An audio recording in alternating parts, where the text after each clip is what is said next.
देखो हम क्या पढ़ रहे थे, राजस्थान के रजत उदय जो लिखा है अनुपम मिश्र ने। और क्या था इसमें, एक कुई खोदी जाती है। इससे पहले हमने 2 पार्टों में इसको पढ़ लिया है। एक कुआं होता है, कुएं की तरह एक कुई होती है, और कुई में क्या होता है, उसका व्यास कम होता है और उसमें रिजानी पानी आता है, मीठा पानी।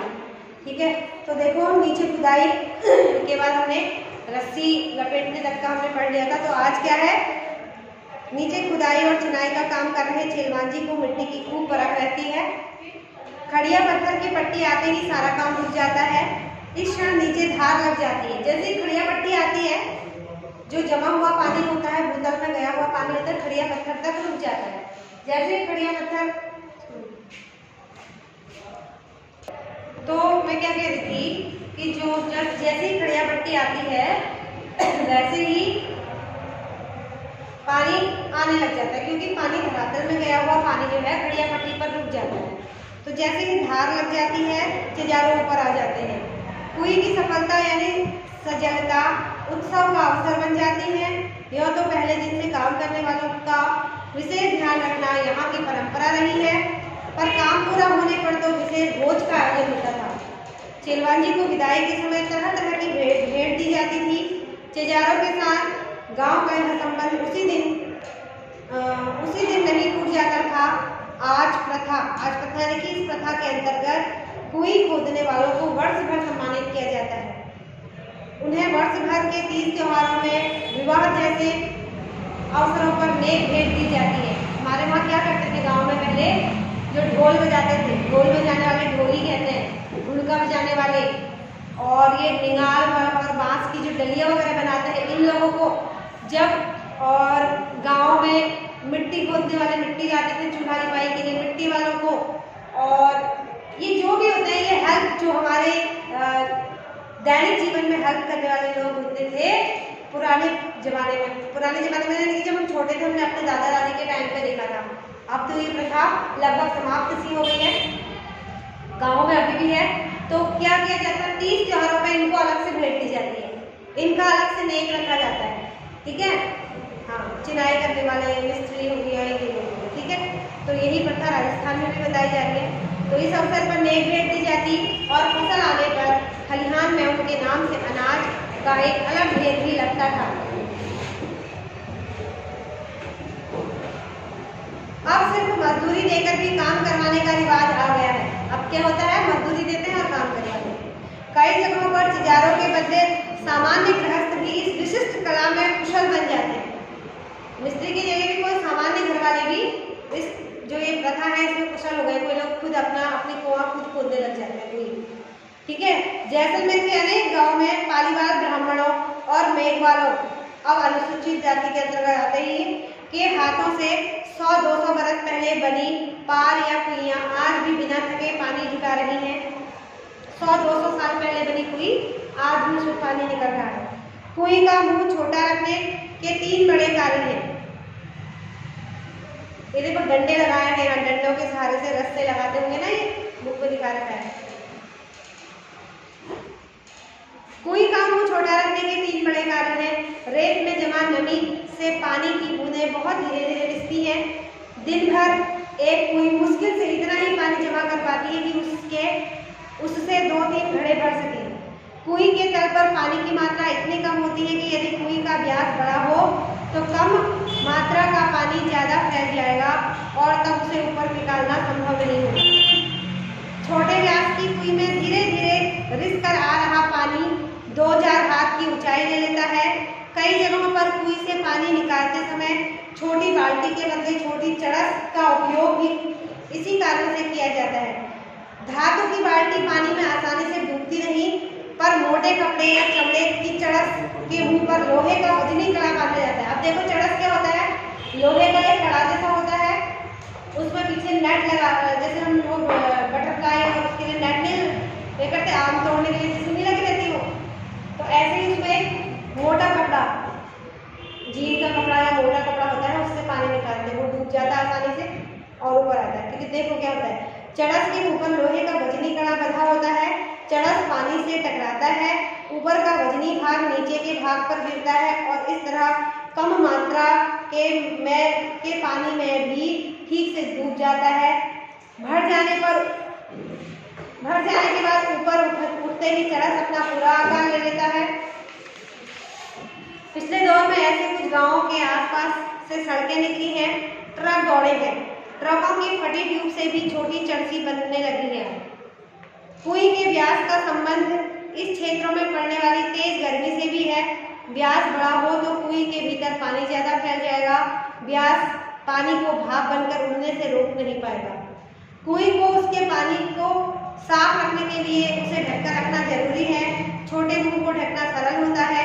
हर एक कुएं पर लकड़ी के बने ढक्कन ढके मिलेंगे। कहीं कहीं खस की टाट की तरह घास फूस या छोटी छोटी टहनियों से बने ढक्कनों का भी उपयोग किया जाता है।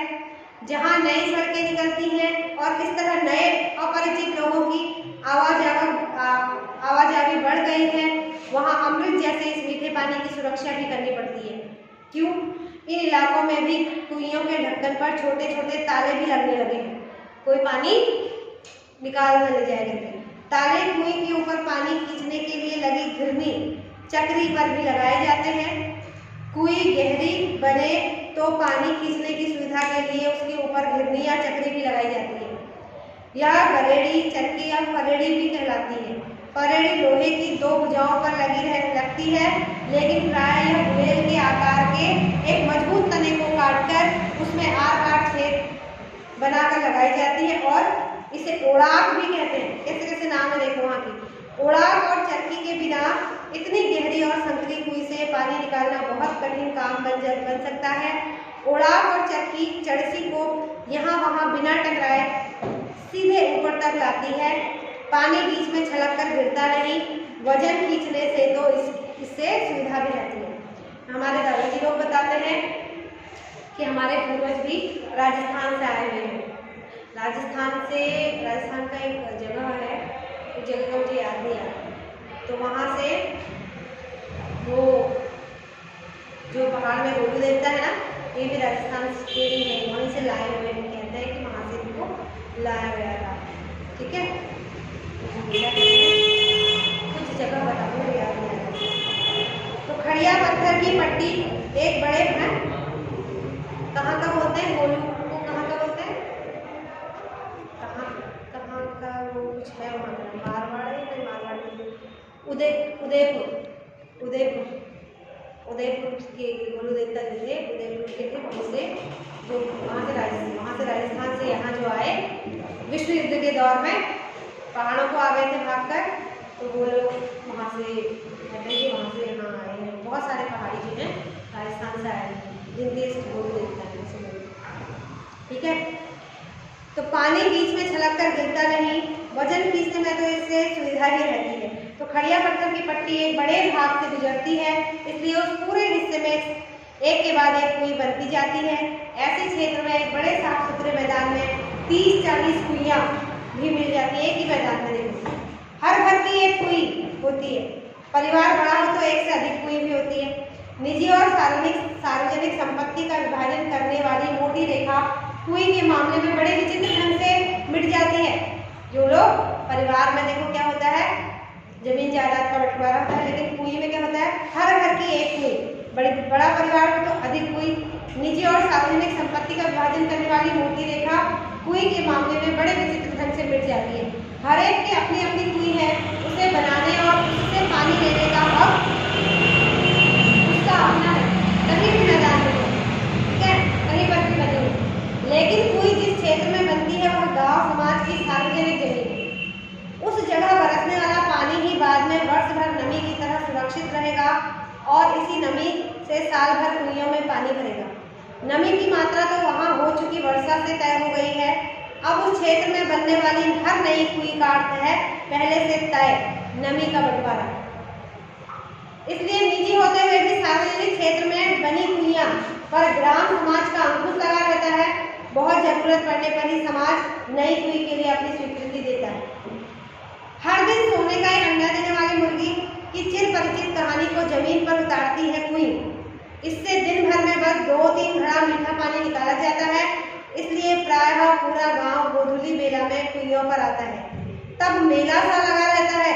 गांव से सटे मैदान में 30-40 कुइयों का एक साथ घूमती घिरनियों का स्वर, गोचर से लौट रहे पशुओं की घंटियों और रम्भाने की आवाज में समा जाता है। 2-3 घड़े भर जाने पर डोल और रस्सियां समेट ली जाती हैं। कुइयों के ढक्कन वापस बंद हो जाते हैं। रात भर और अगले दिन भर कुइयां आराम करेंगी। रेत के नीचे सब जगह खड़िया की पट्टी नहीं है, इसलिए कुई भी पूरे राजस्थान में नहीं मिलेगी। चूरू, बीकानेर, जैसलमेर और बाड़मेर में के कई क्षेत्रों में यह पट्टी मिल जाती है और इसी कारण वहाँ गांव-गांव में कुइयां ही कुइयां हैं।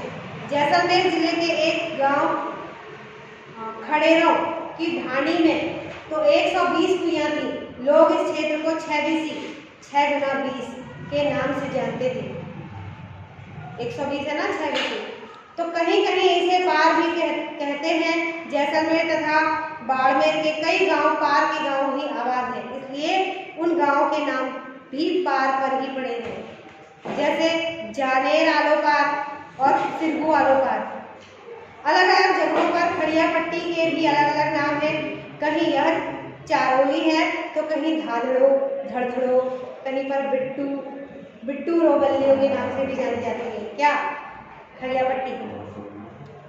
तो कहीं इस पट्टी का नाम केवल खड़ी ही है और इसी खड़ी के बल पर खारे पानी के बीच मीठा पानी देती खड़ी रहती है कुई। ठीक है, तो ये चैप्टर तुम्हारा यहाँ पर समाप्त हो जाता है।